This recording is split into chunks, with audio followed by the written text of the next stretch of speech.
Nobel Lecture by Malala Yousafzai. Speech given in Oslo, 10 December 2014.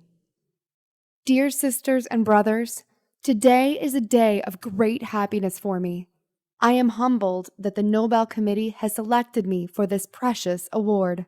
Thank you to everyone for your continued support and love. Thank you for the letters and cards that I still receive from all around the world. Your kind and encouraging words strengthen and inspire me. I am proud, in fact, I am very proud to be the first Pashtun, the first Pakistani, and the youngest person to receive this award. Along with that, I am pretty certain that I am also the first recipient of the Nobel Peace Prize who still fights with her younger brothers. I want there to be peace everywhere, but my brothers and I are still working on that.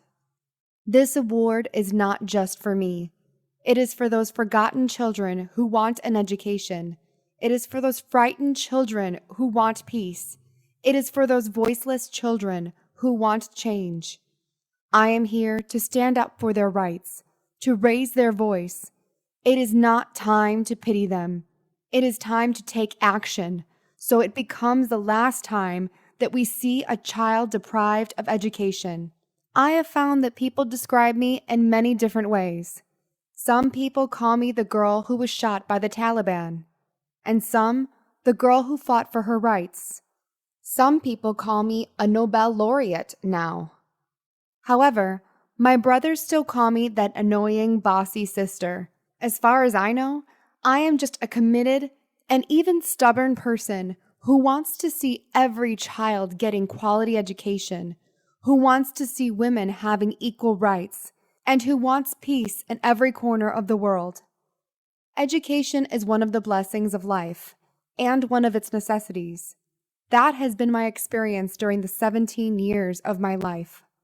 In my paradise home, Swat, I always loved learning and discovering new things. I remember when my friends and I would decorate our hands with henna on special occasions, and instead of drawing flowers and patterns, we would paint our hands with mathematical formulas and equations. We had a thirst for education because our future was right there in that classroom.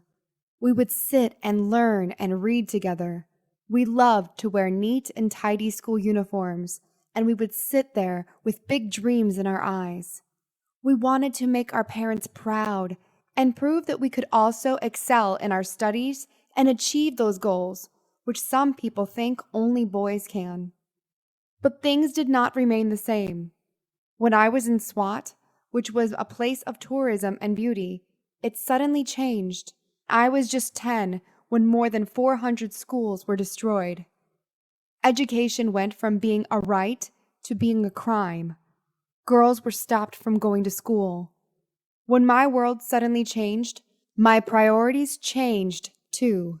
I had two options. One was to remain silent and wait to be killed, and the second was to speak up and then be killed. I chose the second one. I decided to speak up. We could not just stand by and see those injustices of the terrorists denying our rights, ruthlessly killing people and misusing the name of Islam.